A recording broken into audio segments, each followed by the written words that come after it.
నమస్కారం శ్రీనివాస్ గారు. నమస్కారం అండి. సార్, లోకేష్ గారి పాదయాత్ర ఈ రోజు కంప్లీట్ అవుతుంది. సార్, ఆ, లోకేష్ గారి పాదయాత్రను మొత్తం మనం చూసినట్లయితే ఎన్నో ఆటంకాలు కల్పించింది వైసీపీ. చివరికి సక్సెస్ఫుల్ గా ఆయన క్లోజ్ చేస్తున్నారు. దీని మీద మీరేం మాట్లాడతారు సార్? లోకేష్ గారు పాదయాత్ర ప్రారంభించినప్పుడు అందరికీ కొంత అనుమానాలు ఉన్నాయి. ముఖ్యంగా ఆ, తెలుగుదేశం పార్టీ శ్రేణుల్లో ప్రజల్లో కూడా కొంచెం ఉమ్, ఈయన పూర్తి చేస్తాడా చేయడానికి. కానీ వైసీపీ వాళ్ళు కాన్ఫిడెన్స్ ఉంది, వాళ్ళకి భయం ఉంది. లోకేష్ పాదయాత్ర చేస్తే డేంజర్ మనకి.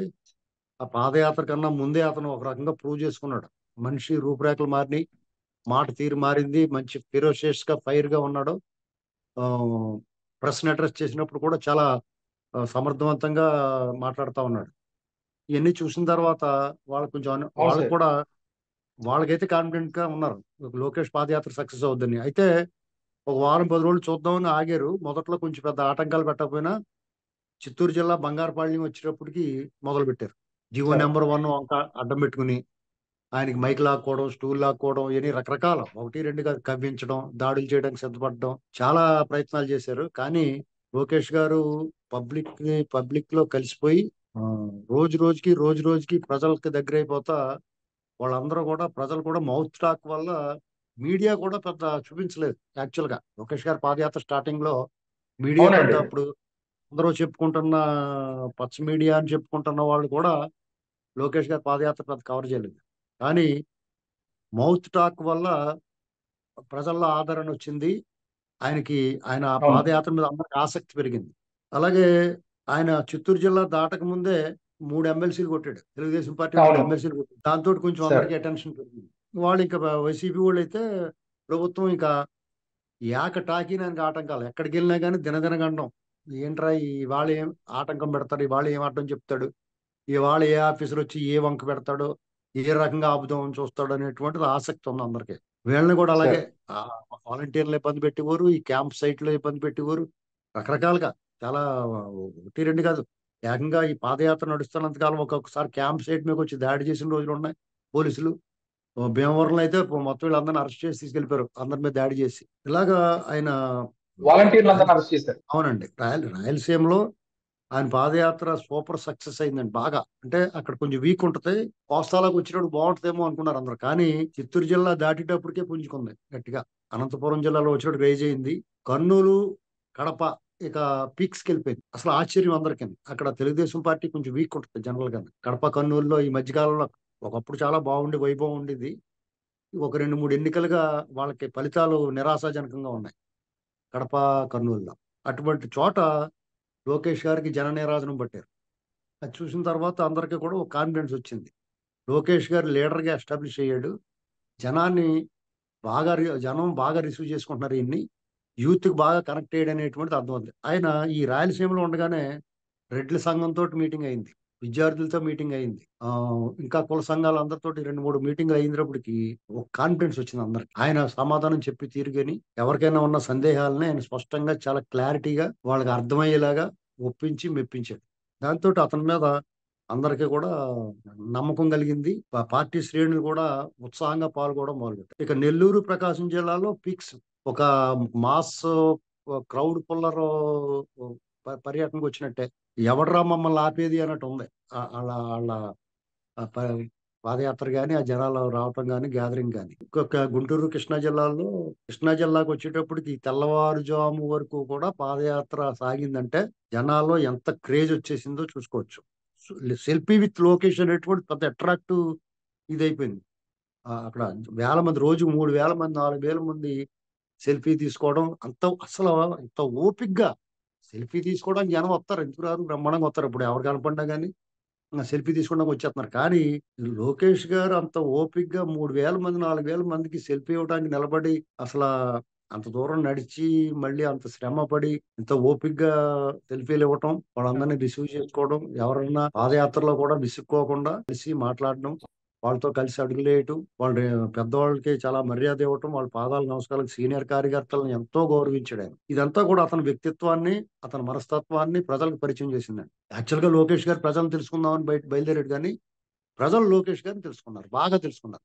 ఇతను మనకి ఈ రాష్ట్రానికి ఒక నాయకుడు వచ్చాడు, చంద్రబాబు నాయుడు గారు లాంటి లెజెండరీ పొలిటీషియన్ తన వారసుడిని క్రమశిక్షణ కలిగిన, వినయ విధేయతలు కలిగిన, సమర్థవంతుడైన నాయకుడిని మనకు అందించాడనేటువంటి సంతృప్తి ప్రజల్లో కలిగింది. ఇక్కడ కూడా వీళ్ళు శృతి తప్పకుండా చాలా సహనంతోటి, సమర్థవంతంగా, చాకచక్యంగా వ్యవహరించారు. అవును సార్.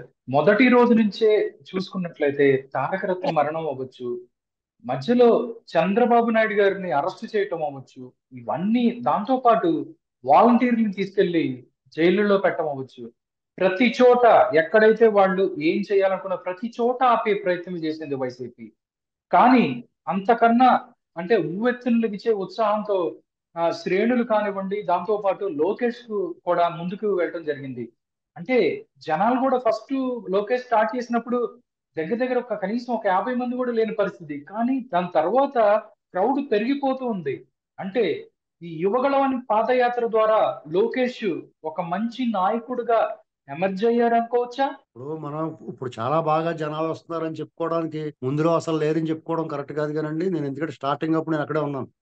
సార్. కుప్పంలో ఆయన ప్రారంభించినప్పుడు దాదాపు 40,000 నుంచి 50,000 మంది ఆ కుప్పం నగరం ఆ టౌన్ నిండా నిండిపోయారు. ఈయన సభకి వాళ్ళు సార్. పెట్టిన సభకి 25,000 మంది హాజరైంది. ఎప్పుడు మధ్యాహ్నం 3 నుంచి 4 గంటల మధ్య ఎండ పెళ్ళుమని పేరుతుంది. జనవరి నెల కానీ ఎండ ఓకే. పెనంలాగా ఉంది. పెనం మీద నీళ్లు చల్లితే ఎలా ఉంటుందో సుర్రుమంట అలా ఉందండి. ఎండ సిర్రెండ అంటారు దాన్ని. ఆ సమయంలో కూడా అవును. బాగా హాజరయ్యారు. తర్వాత కూడా బాగా ఓకే. హాజరయ్యారంటే వాళ్ళే 500 మంది ఉన్నారు. ఎవరో వాలంటీర్లు వీళ్ళందరూ ఉన్నాయి. కాబట్టి జనం తక్కువ ఉండడం కాదు. ఏ గ్రామానికి వెళ్ళినా అక్కడ మీకు స్టార్టింగ్ లో మీకు కారణం ఏంటంటే పలచగా కనపడడానికి కారణం ఏంటంటే సార్. భౌగోళికంగా గ్రామాల మధ్య రాయలసీమలో గ్యాప్ ఎక్కువ ఉంటుంది. దూరం ఎక్కువ ఉంటుందండి. దగ్గరగా ఉండవు. మన కోస్తాలో అయితే దగ్గర ఆనుకుని ఉంటాయి. ఒక ఊరికి అవును. మధ్య దూరం చాలా తక్కువ ఉంటుంది మనకి. వాళ్ళకి అన్ని కలిసి అవును సార్. కలగలిపి ఉంటాయి మనకి కోస్తాకు వచ్చేటప్పటికి. అక్కడ దూరంగా ఉంటాయి. కాబట్టి ఒక గ్రామం నుంచి ఒక గ్రామానికి వచ్చేటప్పటికి కొంచెం గ్యాప్ కనపడుతుంది కానీ జనం ఏమాత్రం తగ్గలేదు. ఈ గ్రామం వాళ్ళు ఆయన ఓకే. దాటిచ్చేవారు. ఆ ముందు గ్రామం వాళ్ళు వచ్చి రిసీవ్ చేసుకునేవారు. అయితే సార్. ఇక్కడ ఈ రోజు రోజుకి ఈ ఆదరణ పెరుగుతుంటే యువగళం ఇంకో పక్కన చంద్రబాబు నాయుడు గారు సభలు, సమావేశాలు, ప్రాజెక్టుల సందర్శన అనేటువంటి ఉక్కిరి బిక్కిరి అయిపోతా ఉన్నాడు ప్రభుత్వం జగన్మోహన్ రెడ్డిని. ఆ ఉక్కిరి బిక్కిరి అయిపోతున్నప్పుడు ఎలా నిరోధించాలో అర్థం అవట్లేదు. అలాగే అంగళ్ళలో గొడవ ఉమ్. పెట్టారు. తిరిగి దాడి చేశారు. పోలీసు వాళ్ళు కూడా తన్నులు తిన్నారు అనవసరంగానే ఆ విషయంలో. అప్పుడు ఈ వంకలు పెట్టుకుని అక్రమ కేసులు పెట్టి చంద్రబాబు నాయుడు గారిని అరెస్ట్ చేశారు. అసలు మన వ్యవస్థలు ఎలా తగలండి అంటే ఒక్క ఆధారం లేకుండా అన్లాఫుల్ అంటే అక్రమంగా అరెస్ట్ చేస్తే వెంటనే ఇలా పైకి కిందకి చూసి వెంటనే వదిలేయాలి. కానీ మన సిస్టమ్ ఎలా ఉందంటే ఎవరిని ఏమనలేని పరిస్థితి. కొన్ని సిస్టాలకి రాజ్యాంగం చట్ట పరిధిలో రక్షణ ఉంది కాబట్టి మనం ఏం మాట్లాడలేకపోతున్నాం. కానీ లేకపోతే చాలా అన్యాయం జరిగింది. చంద్రబాబు నాయుడు గారి న్యాయానికి, ధర్మానికి తల వంచి జైల్లోకి వెళ్ళి కూర్చున్నాడు. కానీ ఆయన న్యాయ పోరాటం చేస్తాను అనుకున్నాడు. కానీ రాజకీయ పోరాటం జరుగుతుంది అక్కడ. ఎందుకంటే అవతలోళ్ళు రాజకీయమే చేస్తున్నారు. వ్యవస్థలను గుప్పిట్లో పెట్టుకుని వాళ్ళు ఇష్టమైనట్టు వ్యవహరిస్తున్నారు. సరే ఏదైనా జరగనివ్వండి. కానీ లోకేష్ గారు ఈ విషయంలో దీనివల్ల పాదయాత్ర కూడా ఆపవలసి వచ్చింది. ఎందుకంటే స్వయంగా ఆయన తండ్రి గారికి ఇబ్బంది వచ్చింది. ఈ రాష్ట్రానికి ముఖ్యుడు చంద్రబాబు నాయుడు గారు ఓ ప్రతిపక్ష పార్టీ నాయకుడు, జాతీయ అధ్యక్షుడు పార్టీకి. అలాగే శ్రేణులందరూ కూడా ఆందోళనకు గురయ్యారు. అటువంటిప్పుడు చాలా సమర్థవంతంగా ఎదుర్కోవాలి ఈ పరిస్థితుల్ని. అందరూ కూడా పక్కన ఉన్నవాడు, పైన ఉన్నవాడు ఈ రాష్ట్రంలో అందరూ కూడా కత్తి కట్టినట్టు వ్యవహరిస్తున్నారు. కక్ష కట్టి వ్యవహరిస్తున్నారు. ఎక్కడా కూడా వాతావరణం తీవ్రంగా వ్యతిరేకంగా ఉంది. న్యాయ పోరాటం చేద్దామంటే న్యాయస్థానాల్లో న్యాయం జరుగుతుందా అని నమ్మకం పెట్టుకోవాలి తప్ప అది ఏమవుద్దనేటువంటిది అనుమానాస్పదం అయింది. న్యాయస్థానాల మీద అనుమానం ఓకే. వచ్చిన తర్వాత మనం చేసేది ఏమి ఉండదు. కాబట్టి ఆయన చాలా సమర్థవంతంగా ఎదుర్కొన్నాడు ఆ సిచ్యుయేషన్స్ ని. కాబట్టి మనం జగన్మోహన్ రెడ్డి గారు పాక్షికంగా విజయం సాధించాడు. వీళ్ళ పాదయాత్రను బ్రేక్ చేయడం కానీ, చంద్రబాబు నాయుడు గారి సభలో సమావేశాలు ఆప్ చేయడం కానీ పాక్షికంగా విజయం సాధించారు. కానీ ఓకే. అంతకు మించి ప్రజాదరణ లభించింది పార్టీకి. అంటే చంద్రబాబు నాయుడు గారు లాంటి పెద్ద మనిషిని అరెస్ట్ చేసి ఆయన్ని అవమానించారనేటువంటి బాధ, ఆయన ఆరోగ్యం పట్ల ఆందోళన ఉంది కానీ రాజకీయంగా పార్టీకి చాలా మేలు జరిగింది. ఎందుకంటే రాజకీయంగా పార్టీకి అసలు జగన్మోహన్ రెడ్డి అంటే అందరికి అప్పటి వరకు ఎవరు పట్టించుకునేవాళ్ళు, అతని అరాచకాలను పట్టించుకునేవాళ్ళు కానీ చంద్రబాబు నాయుడు గారి పట్ల అప్పటి వరకు సానుకూలత లేని వాళ్ళు కానీ అందరూ కూడా సానుకూలంగా మారారు. జగన్మోహన్ రెడ్డి మీద విముఖత వచ్చింది. ఇతను ఇంత దుర్మార్గం వ్యవహరిస్తున్నాడు, ఇంత అన్యాయంగా అక్రమంగా అరెస్తున్నాడు. చంద్రబాబు నాయుడు గారు లాంటి ఇలాంటిది వస్తే మన పరిస్థితి ఏంటనేటువంటి ఆలోచనలోకి వెళ్ళిపోయారు. కాబట్టి ఇది జగన్మోహన్ రెడ్డి గారు స్వయంకృతం చాలా తప్పు చేసాడు ఈ విషయంలో. అలాగే వాళ్ళ పార్టీ జగన్మోహన్ రెడ్డి గారి పార్టీ వాళ్ళు కూడా తప్పు చేసాం, మేము మిస్టేక్ చేసాం అనుకున్నారు. అంతే తప్ప వీళ్ళు చంద్రబాబు గారికి అలా ఇబ్బంది కలిగింది, వాళ్ళు ఏదైనా చేస్తారేమో లోపల, వీళ్ళు ఎంతకన్నా తెగించిన వాళ్ళు, ఆయనకి ఆయనకి ఏమైనా ఇబ్బంది కలుగుద్దేమో అన్న ఆందోళన తప్ప ప్రజలకి వేరే రకంగా చూస్తే ఓకే. రాజకీయంగా పార్టీకి మేలు జరిగింది. ఇక ఓకే. ఆయన బెయిల్ మీద వచ్చిన తర్వాత ఈయన ఎక్కడ ఆపాడో అక్కడి నుంచి మొదలు పెట్టాడు. అనుకున్న షెడ్యూల్ ప్రకారం ఇచ్చాపురం వరకు వెళ్ళాలి. అయితే ఇక్కడ ఓకే. వైజాగ్తో పూర్తి చేసి విజయనగరం జిల్లాలో మీటింగ్ పెడతా ఉన్నారు భారీ ఎత్తున. రేపు అది ఓకే. చాలా సూపర్ సక్సెస్ అవ్వబోతుంది. జనాల స్పందన చూస్తుంటే చాలా ఉత్సాహంగా శ్రేణులన్నీ కదిలి వెళ్తా ఉన్నాయి. అక్కడ లోకల్ గా ఉన్న ప్రజలు కూడా భారీగా హాజరవుతారని చెప్పి అనుకుంటున్నాం. అయితే నా సూచన ఏంటంటే ఆయన సార్. రేపు ఈ సభలో ఆ, లోకేష్ గారు రేపు ఎలాగా అధికారంలోకి వస్తారు వాళ్ళు, అందులో దాన్ని ఎవడ ఆపలేడు. హరిహర బ్రహ్మరుద్రాదులు కూడా చంద్రబాబు నాయుడు గారిని ముఖ్యమంత్రి అవ్వకుండా ఆపలేడు. ఎందుకంటే జనాలు ఆల్రెడీ డిసైడ్ అయిపోయి ఉన్నారు. దానికి తోడు ఈ చంద్రబాబు గారు అరెస్ట్కి ముందే ప్రజలు చంద్రబాబు గారు పట్టం కట్టడానికి సిద్ధంగా ఉన్నారు. ఈ అరెస్ట్ తర్వాత ఇంక కంప్లీట్ డిసైడ్ అయిపోయారు. కాబట్టి ఆయన అధికారంలోకి వచ్చిన తర్వాత కూడా ఆ మిగిలిన పాదయాత్ర ఆ విజయనగరం, శ్రీకాకుళం జిల్లాల్లో కూడా ఒక 10 రోజులు 15 రోజులు చేసి ప్రజల తాలూకు కష్టాలని సుఖాలని అన్ని తెలుసుకుని సమస్యలు. వాళ్ళకి ఏమైనా మేలు చేయాల్సి ఉమ్. ఉంటే మేలు చేస్తే మంచిదని చెప్పేసి నా అభిప్రాయం. సార్, ఆ, వైసీపీ చూసుకున్నట్టయితే దగ్గర దగ్గరగా 18 మందికి సంబంధించిన వాళ్ళ యొక్క వాళ్ళ ఇన్ఛార్జీలు మార్చారు. ఆ బాటలోనే ఇంకొక 40 స్థానాలు కూడా మారే అవకాశం ఉంది. 50కి పైనే వాళ్ళు ఇన్ఛార్జీలు మారుస్తుంది అంటే వైసీపీ ఏమనుకుంటుంది? ఓడిపోతున్నామని డిసైడ్ అయ్యారా? లేకపోతే ఏదైతే అభ్యర్థుల్ని మార్చకుండా కేసీఆర్ ఏదైతే తెలంగాణలో ఇబ్బంది పడ్డాడో, ఓడిపోయారో, నాకు అదే గతి పట్టబోతుంది, దీన్ని ఎలాగైనా మార్చుకోవాలని అంటారంటారా? ఏం చెప్తారు దీని గురించి? జగన్మోహన్ రెడ్డి గారు తెలంగాణతో పోల్చుకోకూడదు. ఫస్ట్ కేసీఆర్ గారితో అసలు పోల్చుకోకూడదు. ఎందుకంటే కేసీఆర్ గారి మీద వ్యతిరేకత, సామాన్యుడి మీద కసి రాలేదు. ఆయన మీద సామాన్యుడి కసి రాలేదు. ఈయన ఎలాగైనా ఓడించి తీరాలన్న కసి కోపం ఏం లేదు. కానీ 10 సంవత్సరాలు అధికారంలో ఉన్నాడు కాబట్టి తెలంగాణ తెచ్చిన కేసీఆర్ గారికి ఇచ్చాం కాబట్టి తెలంగాణ ఇచ్చిన కాంగ్రెస్కి ఇవ్వాలని ఒక సెక్షన్ అనుకున్నారు తెలంగాణ సమాజం. అలాగే కొంతమంది ఆత్మగౌరవం, తెలంగాణ, కేసీఆర్ గారు అహంకారపూరిత వైఖరి ఇవన్నీ చూసి కొంతమంది విముక్తి వచ్చింది కాబట్టి ఆయన ఓడిపోయాడు. అలాగని చెప్పేసి ఘోర పరాజయం ఏం పొందలేదు. 40 సీట్ల దాకా వచ్చినాయి కదా, 39 సీట్లు వచ్చినాయి అంటే పర్లేదు. కానీ ఆయన సీట్లు మార్చుంటే ఇంకో 10 మంది వచ్చేవాడు. స్థానికంగా సిట్టింగ్ ఎమ్మెల్యే. మరి ఆ సిట్టింగ్ ఎమ్మెల్యేలు మార్తాడు వేరే దాంట్లోకి వెళ్ళిపోయి ఎన్నిక అగ్గేటేస్తారు. అది వేరే కదా. ఇప్పుడు ఇక్కడ సిట్టింగ్ ఎమ్మెల్యేలు మార్చినా కష్టం ఉంటుంది, ఒక్కోసారి మార్చితే కష్టం ఉంటుంది, మార్చకపోతే ఇంకో కష్టం ఉంటుంది. మరి జగన్మోహన్ రెడ్డి గారు కూడా మార్చొచ్చు కదా. మార్చకుండా ట్రాన్స్ఫర్లు ఎందుకు చేస్తున్నాడు? అసలు రాజకీయాల్లో మొట్టమొదటిసారి ఈ ట్రాన్స్ఫర్లు చూస్తున్నాం. ఇక్కడోడు అక్కడికి, అక్కడోడు ఇక్కడికి, ఇద్దరు మాల్ ఉదర్ మాల్ ఇద్దరు అనేటువంటి చూస్తున్నాం. అలాగే ఓకే. బాలకృష్ణ గారి సినిమా చూసాం మనం. అదే లెజెండ్ లోనే ఎందులోనే కానీ ప్లేస్ మారితే ఫుడ్ మారుద్ది కానీ బ్లడ్ మారుద్ది బ్లడీ ఫుల్ అంటాడు. అలాగా ఇప్పుడు అవును సార్. వీళ్ళు అటు ఇటు మాత్రం ఏమవుతుంది ఏంటండి? ఇప్పుడు ఇక్కడ సపోజ్ వీళ్ళు ఉన్నారు, సుచరిత గారు వాళ్ళు పత్తిపాడులో చేశారు. ఇప్పుడు తాడికొండ అవునండి, ఆమెను చెప్పట్లేదు. తీసుకొచ్చి ఇప్పుడు తాటికొండ ఇస్తున్నాడు. తాడికొండ ఇస్తున్నారు. పెద్ద మార్పే ఉంటుంది. ఆవిడ గురించి తెలియని వాళ్ళు ఎవరో కొత్తగా వచ్చారా, తాడికొండ వాళ్ళు కూడా తెలుసు కదా ఆవిడ ఎవరో. కాబట్టి అవును. ఇక్కడ నా ఉద్దేశం ఏంటంటే వైసీపీ ఎమ్మెల్యేలు అందరూ మంచోళ్ళు అనడం కానీ ఉమ్. ప్రజల్లో వ్యతిరేకత ఎమ్మెల్యేలు మంత్రుల మీద కంటే జగన్మోహన్ రెడ్డి గారి మీద ఉంది, భారీగా తీవ్రంగా ఉంది. ఓకే. ఉమ్. ఎమ్మెల్యేల మీద ఆ ప్రభావం ఎమ్మెల్యేల మీద కూడా పడుతుంది. ఎందుకంటే జగన్మోహన్ రెడ్డి గారు మొగం చూసి ఓడేశారు. అలాగే జగన్మోహన్ రెడ్డి గారు మొగం చూసి ఓడి, మీకు ఇక్కడ చాలా మంచివాడు, చాలా మంచి వాడిని ధర్మరాజుని పెట్టినా కానీ ఓడి. ఎందుకంటే ఓకే. జగన్మోహన్ రెడ్డి గారు దెబ్బ ఎందుకు ఎందుకు పనికిరానోడు ఎమ్మెల్యే అయ్యాడు. చాలా మంచివాడు కూడా ఓడిపోతాడు, అంతే తేడా. ఓకే సార్, అంతకుముందు చూసుకుంటే 4.5 సంవత్సరాలలో కనీసం ఆరోగ్యశ్రీ ఎక్కడ పనిచేస్తుందో కూడా తెలియని పరిస్థితి. ఎక్కడ ఏదైతే మేజర్ సిటీస్ లో కూడా ఆరోగ్యశ్రీ లేదు లేదు అని చెప్పి పేషెంట్స్ ని బయటికి పంపిస్తున్న పరిస్థితి. కానీ ఎలక్షన్స్ 2 నెలలు 3 నెలలు లేదు, ఆరోగ్యశ్రీ యొక్క దాన్ని 25 లక్షలకు పెంచడం, ఇది ఎలక్షన్స్ స్టంటే అని మీరు అంటారా? ఎలక్షన్ స్టంట్ కాకపోతే ఏమనుకుంటారండి? ఇప్పుడు ఆ ఉన్నదానికి దిక్కులేదు కానీ తల్లి కూడట్టినోడు పెంతలు పొట్టి సీరెడతాడా ఏంటండి? ఉమ్. ఇప్పుడు అసలు అసలు ఏమీ లేదురా బాబు అనుకుంటే నీకు ఏదో తెస్తారంటే కథలో చెప్పినట్టు ఉంది ఈయన. పైగా ఆయన ఏమన్నాడో ఎలక్షన్ ముందు పందేరాలో పప్పు బెల్లాలు పెడితే అది విశ్వసనీయతగా ప్రశ్నార్థకం అన్నాడు. ఇప్పుడు ఈయన ఎందుకు సిగ్గు లేకుండా ఇప్పుడు ఎలక్షన్ ముందు పెడుతున్నాడు? అదేదో 6 నెలల సంవత్సరం ముందు చేయొచ్చు కదా. ముందు ఆరోగ్యశ్రీ బిల్లులు అయి ఉన్న హాస్పిటల్కి అవి చెల్లింతే నమ్ముతారు. హాస్పిటల్ బిల్లులు అన్ని ఎగ్గొట్టేసి వాళ్ళు అందరూ కూడా మేము ఆరోగ్యశ్రీ మేము అమలు చేయు, మా మా హాస్పిటల్స్ అన్ని మేము అందులోంచి పోతున్నాం అని చెప్పేసి బయటకు పారిపోతున్నారు వాళ్ళందరూ. 100 కోట్లు వాళ్ళు పెండింగ్ ఉన్నాయి ఆరోగ్యశ్రీ బిల్లులు. అవును.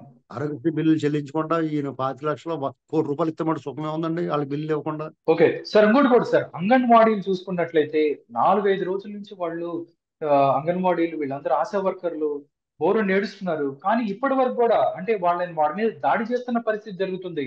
అంటే అక్కడ పనిచేసే ప్రజలకి వాళ్ళకి ఏం లేదు. దాంతో పాటు వాళ్ళకి ఉద్యోగస్తులు కూడా సరిగ్గా ఉద్యోగాలు చేసుకోలేని పరిస్థితి. హామీలు ఇవ్వటం ఎందుకు? వాళ్ళు తీర్చమంటే వాళ్ళ మీద దాడి చేయటం ఎందుకు? దీన్ని ఏ విధంగా చూస్తారు? ఇది లాస్ అంటారా వైసీపీకి? వైసీపీకి ఊరేసేది వీళ్ళేనండి. ఆ ప్రభుత్వానికి, ఉమ్, ఆ పార్టీని, వైసీపీ పార్టీని ఇంటికి పంపించేది వీళ్ళే. ఉపాధ్యాయులు, ఉద్యోగులు, పెన్షనర్లు 14 లక్షల మంది ఉన్నారు. అంగన్వాడీ 1,00,000 మంది ఉన్నారు. ఆశా వర్కర్లు 2 లక్షల మంది. వీళ్ళందరూ కలిపితే ఒక 20 లక్షల ఓట్లు ఉంటాయి. వీళ్ళు ఉమ్, వైసీపీకి ఇందులో 90% వ్యతిరేకంగా ఇప్పుడు దగ్గరికి వచ్చిన తర్వాత, ఎలక్షన్ దగ్గరికి వచ్చిన తర్వాత వీళ్ళని బాగా ఉద్యమం చేయనిచ్చి, వీళ్ళని వేధించి, దాడులు చేసి, లాస్ట్ లో వాళ్ళకి అనుకూలంగా చెప్పిన వాళ్ళకి వాళ్ళు అడిగింది ఇచ్చినా గానీ వాళ్ళు ఈ వేధింపులు మర్చిపోరు. ఒకసారి పగ తీర్చుకుంటారు డెఫినెట్ గా. జగన్మోహన్ రెడ్డిని ఇంటికి పంపించడం మాత్రం ఖాయం. ఇతను ఏం చేస్తే కూడా వీళ్ళు అతని వైపు ఉండరు. ఓకే. సార్ చాలా మంది చూసుకున్నట్లయితే ఆ, అమర్నాథ్ గారు కావచ్చు, ఎవరైతే ఎమ్మెల్యేలకు పోటీ చేశారో వాళ్ళు ఎంపీలుగా పోటీ చేస్తారంట. ఆ, రాజమండ్రికి సంబంధించిన ఎంపీ గారు ఉన్నారు భరత్, ఆయన కూడా ఈసారి ఎమ్మెల్యే అవుతారంట. ఎమ్మెల్యేగా ఎమ్మెల్యేగా పోటీ చేస్తారంట. దాంతో పాటు మంత్రికి ఎవరైతే ఉన్నారో రోజా లాంటి వాళ్ళకి కనీసం సీట్లు కూడా లేదు అనే టాక్ నడుస్తుంది. ఇది ఎంతవరకు నిజం? వైసీపీలో ఏదన్నా స్తబ్దత ఉందా, లేకపోతే అక్కడ ప్రకంపనలు అవుతున్నాయా, అక్కడ ఏమన్నా జరగబోతుందా అంటే మీరేం చెప్తారు? ఇప్పుడు వాళ్ళ పార్టీ వాళ్ళ క్యాండిడేట్ వాళ్ళ ఇష్టం మార్చుకుంటారండి. ఇప్పుడు ఎంపీని ఎమ్మెల్యే కింద, ఉమ్, ఎమ్మెల్యేని ఎంపీ కింద కొంతమంది సీట్లు ఎగ్గొట్టి కొంతమంది రకరకాలుగా మార్చుకుంటారు. దాని గురించి మనం ప్రశ్నించిన వాళ్ళ ఇష్టం వాళ్ళ పార్టీ. అయితే మీరు గమనించాల్సింది ఉమ్, ఏంటంటే వాళ్ళకి 175 నియోజకవర్గాల్లో కొత్త క్యాండిడేట్ లేరని అర్థం చేసుకోవాలి. ఇక్కడ వాళ్ళు అక్కడికి, అక్కడ వాళ్ళు ఇక్కడికి మారుతున్నారంటే దాని అర్థం ఏంటంటే కొత్తగా క్యాండిడేట్లు ఎవరో టికెట్ అడగట్లేదు అనమాట. కొంచెం గుర్తింపు ఓకే. ఉన్న రాజకీయ నాయకుడు ఎవరో కూడా టికెట్ల కోసం పోటీ పడతలేదు. ఇది మనం గమనించాల్సింది. అంటే దీని అర్థం ఏంటంటే ఆయన పని అయిపోయింది. ఎవడో అందుకని ఇక్కడ వాళ్ళు ఉమ్, అక్కడికి, అక్కడ వాళ్ళు ఇక్కడికి మారుతున్నాడు తప్ప కొత్త వాళ్ళకి అవకాశం ఇవ్వట్లేదు. Okay sir. కొడాలి నాని వాళ్ళు కావచ్చు, మిగతా వాళ్ళు కావచ్చు, చాలా మంది మాట్లాడుతున్నారు. మొన్న గిడుగు రుద్రరాజు గారు కూడా మాట్లాడారు. వైసీపీకి సంబంధించిన 15 నుంచి దగ్గరగా 30 మంది ఎంప్లాయీస్ ఎవరైతే ఉన్నారో, అదే 15 నుంచి దగ్గరగా 30 మంది ఎమ్మెల్యేలు ఎవరైతే ఉన్నారో వాళ్ళు మాతో టచ్ లో ఉన్నారు అని అంటున్నారు. అంటే కాంగ్రెస్ పార్టీ ఆ, దాంతో కర్ణాటక గాని తెలంగాణ తర్వాత ఏపీలో ఎంతో కొంత సీట్లు సాధించే దిశగా పయనిస్తుంది అని అనుకోవచ్చా?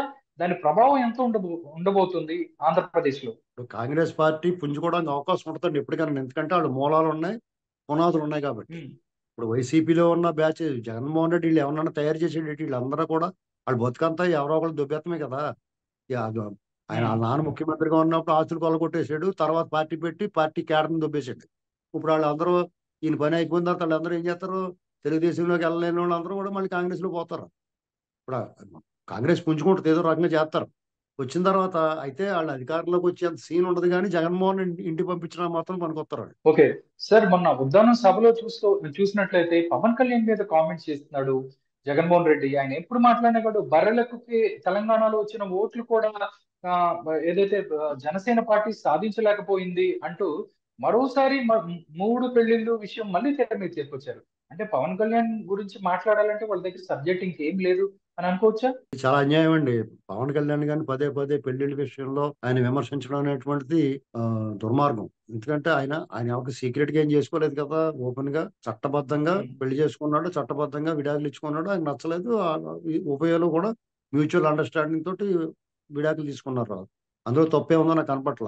వీళ్ళలో ఎంతమంది రొంక వ్యవహారాలు చేస్తున్నారు? సెకండ్ ఫ్యామిలీలు, థర్డ్ ఫ్యామిలీలు ఎంతమందికి ఉన్నాయి? అలా ఫ్యామిలీ ఉమ్, కింద కట్టుబడి లేకుండా రోజుకో ఒకళ్ళ చొప్పున మార్చేవాళ్ళు ఎంతమంది ఉన్నారు? ఈ మాటలంటే ఇప్పుడు నాకు మర్యాద కాదని చెప్పి మాట్లాడతలేదు కానీ వీళ్ళ రొంక పురాణాలు అవును. ఎవరికి తెలియదండి. తప్పు కదా అది. ఆయన అఫీషియల్ గా చేసాడు. సీక్రెట్ ఏం చేయలేదు కదా.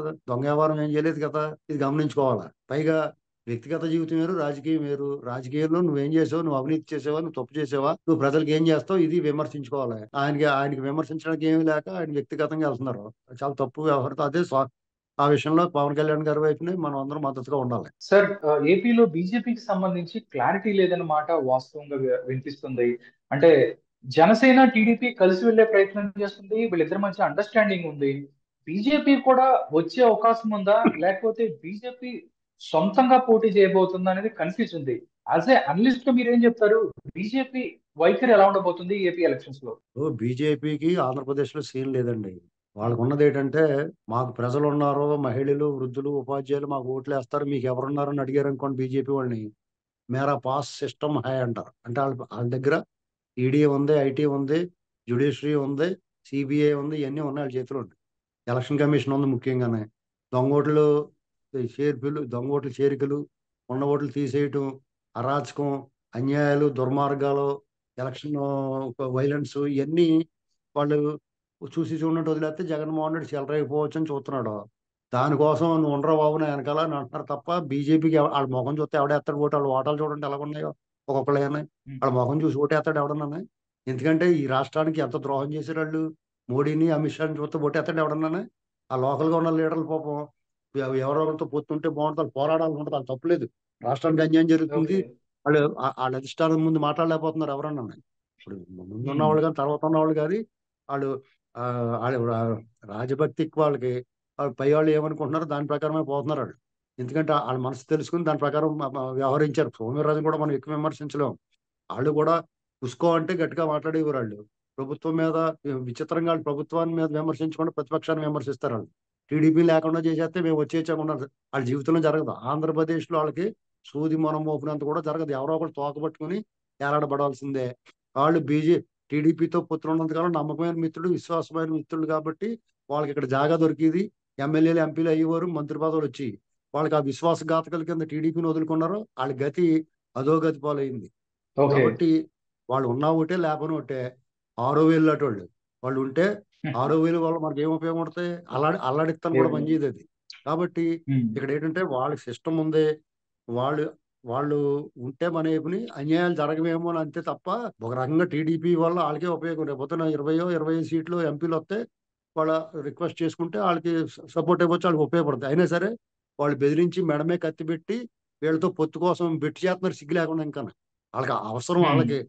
అయినా సరే వీళ్ళ మెడమే కత్తి పెట్టి, ఇప్పుడు ఇంకొక విశేషం ఏంటంటే సార్. బీజేపీ అనేటువంటి చాలా దరిద్రం. ఆ దరిద్రాన్ని అంటే ఆడి దరిద్రం అంటుకుంటది. కాబట్టి వాళ్ళు దూరంగా ఉంటే ఎలక్షన్లకి వాళ్ళు సొంతంగా పోటీ చేస్తే వాళ్ళ సత్తా ఏంటో తెలుస్తుంది.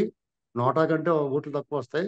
ఈ లోకల్గా ఉన్న నాయకులు ఇన్నాళ్ళు కష్టపడిన వాళ్ళందరికీ కూడా తూర్పు తిరిగి దండం పెడతారు. సార్, ఇంకొక మాట కూడా వినిపిస్తుంది. ఎవరైతే వైఎస్ షర్మిల ఉన్నారో, ఆంధ్రప్రదేశ్ కి ఎలక్షన్స్ సంబంధించి ఆమె కాంగ్రెస్ పార్టీ తరఫున అక్కడ రాబోతుంది అని తెలుస్తుంది. దాంతోపాటు ఏంటంటే, ఏదైతే ప్రభుత్వ వ్యతిరేక ఓటు ఆ, కాంగ్రెస్ పార్టీ వస్తే ప్రభుత్వ వ్యతిరేక ఓటు చీల్చే అవకాశం ఏమైనా ఉందా, లేకపోతే జగన్ ఇలా ఇంకొక పన్నాగం ఏమన్నా పన్నుతున్నాడా అనేది ఒక కన్ఫ్యూజ్ ఉంది సార్ సామాన్యమైన ఓటర్లు. ఇది ఎంతవరకు కరెక్ట్ అంటారు? వైఎస్ షర్మిల ఏపీ వచ్చే అవకాశం ఉందా as a Congress party leader గా? దీని మీద మీరేం చెప్తారు? ఇప్పుడు జగన్మోహన్ రెడ్డి మీద అందరికీ ఒక రకమైన భయం ఉంది. అతను ఏదో ప్లాన్ వేస్తాడో, సోషల్ ఇంజనీరింగ్ చేస్తాడో, అతను డబ్బులు ఇచ్చుకుని దుర్మార్గం చేస్తాడని ఎవరి కాళ్ళు అతను ఏమి చేయాలి అలా బుర్రలేదండి అతను. ఉమ్. అతను అసలు బుర్ర లేదు. మీరు ఎందుకు భయపడతారు ఎవడన్నా? అతను ఉమ్. మేధావులు మౌనంగా ఉంటారు. అలాగని మౌనంగా ఉన్న ప్రతి ఓడి మేధావు కాదు. సింహం సింగిల్ గానే వస్తుంది. అలాగని సింగిల్ గా వచ్చి ప్రతిది సింహం కాదు. కాబట్టి అతని గురించి అనవసర భయాలు వదులుకోవాలి. ఇప్పుడు షర్మిల కాదు, వాళ్ళ అమ్మ వచ్చినా ఏమవుతుంది ఇక్కడ? ఏమవుద్దండి? ఉమ్. ఒక కాంగ్రెస్ వాళ్ళు ఉన్నారు, టీడీపీలోకి వెళ్ళలేని వాళ్ళు, టీడీపీ ఓటైన వాళ్ళు వాళ్ళకి వేసుకుంటారు. జగన్మోహన్ రెడ్డి మీద డోకు వాంతి వచ్చేస్తుంది అందరికన్నా. మరి ఆయన ఉమ్. ఓటేయలేరు. అలాగని టీడీపీకి వేయలేరు, ఆగర్భ శత్రువులు కాబట్టి. అప్పుడు ఈ శర్మలో ఎవరో కనపడితే సరే ముఖం రాజశేఖర రెడ్డి ముఖంలో ఉందని వాళ్ళకి వేసుకుంటారు. అంతేగాని ఓకే. టీడీపీ ఇప్పుడు అందరూ ఏం ఆలోచిస్తారంటే ప్రభుత్వ వ్యతిరేక ఓటు అనుకుంటున్నారు. ఇంకో కోణంలో ఆలోచించండి. టీడీపీ వ్యతిరేక ఓటు, టీడీపీకి వ్యతిరేకంగా ఎంతమంది పోటీ చేస్తే అంత టీడీపీకి మేలు అని నేను అనుకుంటున్నాను. సరే, చివరిగా చెప్పండి. లోకేష్ పాదయాత్ర అవ్వచ్చు, యువగళం పాదయాత్ర డెఫినెట్లీగా తెలుగుదేశం పార్టీకి ఒక ఉత్సాహాన్ని ఇచ్చింది. దాంతో పాటు పవన్ కళ్యాణ్ కలిసి ఉన్నాడు. వీళ్ళు 2024 ఎలక్షన్స్ లో ఆ, అత్యధిక సీట్లు సాధించి ప్రభుత్వం ఏర్పాటు ముందుకెళ్తారని మీరు అనుకుంటున్నారా? మీరేం చెప్తారు ఈ కాంబినేషన్ ని? ఇప్పుడు టీడీపీ సింగిల్ గా కూడా మంచి పెర్ఫార్మెన్స్ ఇచ్చేలాగా అధికారంలోకి వచ్చి అవకాశం ఉందండి. ఎందుకంటే రాష్ట్రంలో ఉన్న ఉమ్. తీవ్రమైన ప్రభుత్వ వ్యతిరేకత గెలిచి పార్టీకి వేస్తారు. పవన్ కళ్యాణ్ గారు కూడా మంచి సీట్లు వస్తాయి, మంచి స్థానాలు వస్తాయి విడివిడిగా పోటీ చేసిన. కానీ ఉమ్. వీళ్ళిద్దరు కలిసి పోటీ చేస్తే వైసీపీ ఆచూకీ ఆనవాళ్ళు కూడా ఉండదండి. ఎందుకంటే జగన్మోహన్ రెడ్డి మీద చాలా విముఖత ఉంది అందరికీ. ఈ బెడద ఎప్పుడు వదిలించుకుందామా అని చూస్తున్నారు జనం. చాలా మంది తెలియ కొంచెం భయపడతారు. నిజంగానే డబ్బు ఉంది. డబ్బు ద్వారా అతనైనా సాధించగలడు అంటున్నాడు. లాస్ట్ మినిట్ లో ఓడిపోతామని తెలిసిందంటే రూపాయి కూడా తీయడైనా. అది గుర్తుపెట్టుకోవాలి. Okay okay, thank you so much Srinivas గారు. ప్రస్తుత రాజకీయ పరిస్థితుల మీద మంచి విశ్లేషణ ఇచ్చారు. నమస్కారం సార్.